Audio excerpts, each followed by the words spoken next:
when you see the Olmec appearing in other places in later centuries and becoming mixed up with other peoples. This is some of the things that lead to confusion.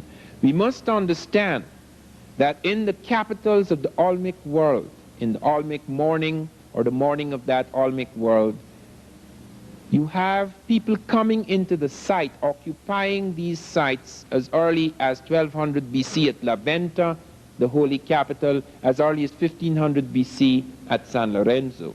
Those dates have nothing to do with the actual sculptures, the actual monuments, etc.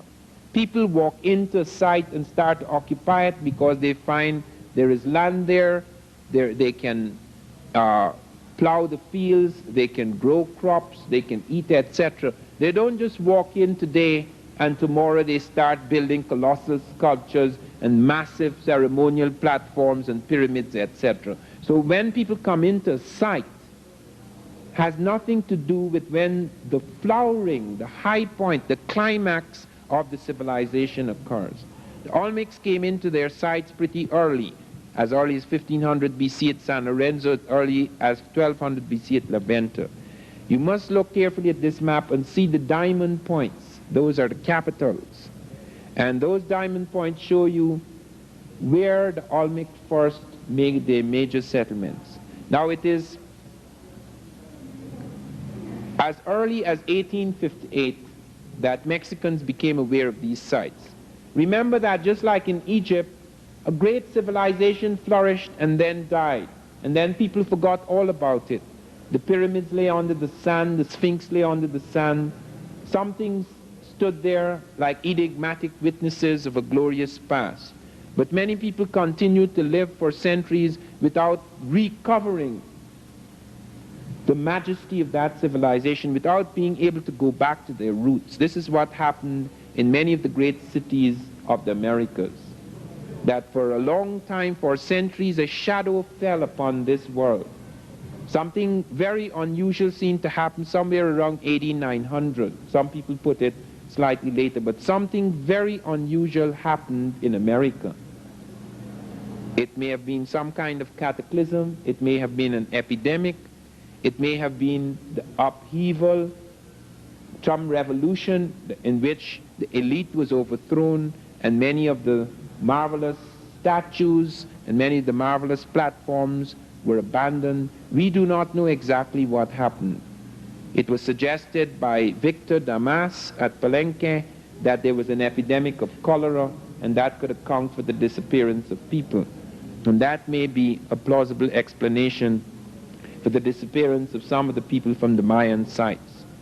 But when we come to the Olmec morning, which I want to dwell upon because it affects everything, when Michael Coe and others speak of the Olmec as the mother of American civilization, they are really stating the whole thing in a sentence. It really is. Because in the Olmec morning, on that great platform at La Venta, we find quite a number of things that is to affect the civilization centuries afterwards. But let me come back to 1858. 1858 was the discovery at Tres Zapotes of a stone head. Now this is the stone head.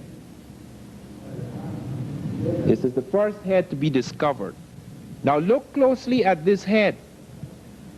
When the Mexicans saw this head, when their scholars saw this head, scholars like Orozco Ibarra, Jose Melgar, etc., they were absolutely convinced that there were Africans in America at some ancient time.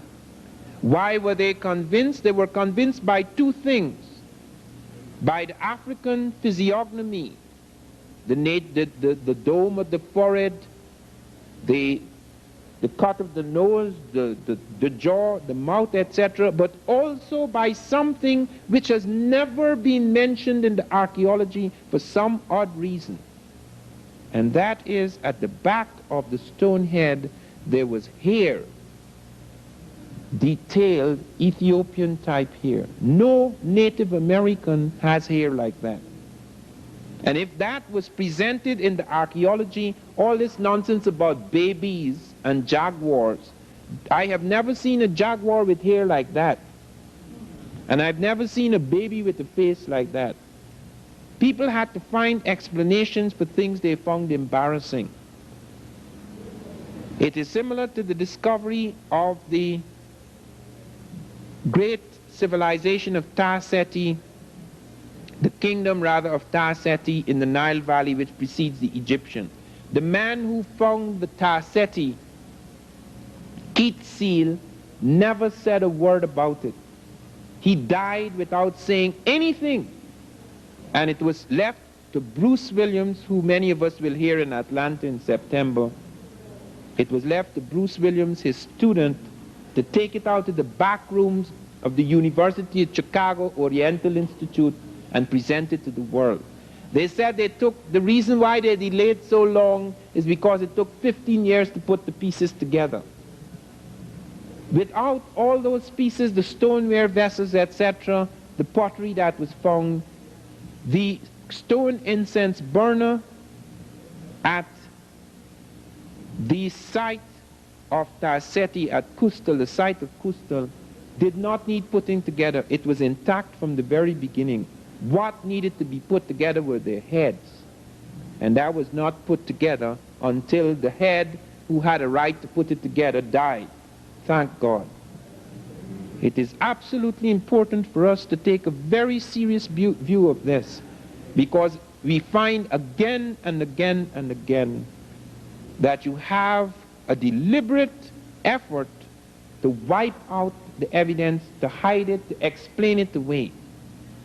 Why is it that this photograph, even now, I am not permitted to use that until 1985, because it involves a whole series of things. But why is it that this head is not among the heads at Villa Hermosa, is not among the heads in the National Geographic or the Smithsonian or any traveling circus of Olmec heads? It is hidden at Tuxtla, where nobody goes.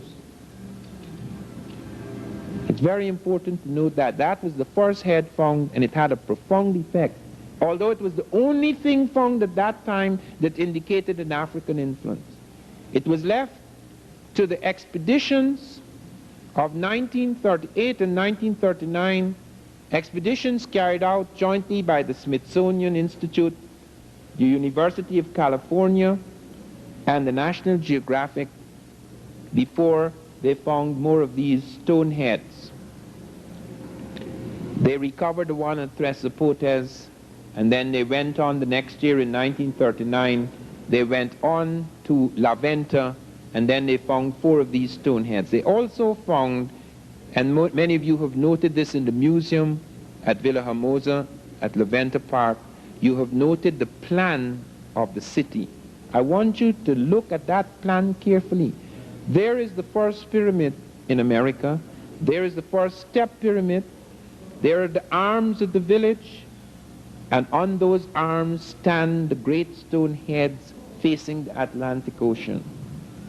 This is in the Gulf of Mexico. This is at the point which on the edge of the Gulf of Mexico where you find the terminus of the Atlantic currents from Africa, because the currents from Africa take you to northeastern South America, into the Caribbean, into the Gulf of Mexico, swinging towards Florida. And then if you are lucky, if you learn as the Africans were later to learn, perhaps not at this period, you can find a circular current that takes you back towards Europe and Africa.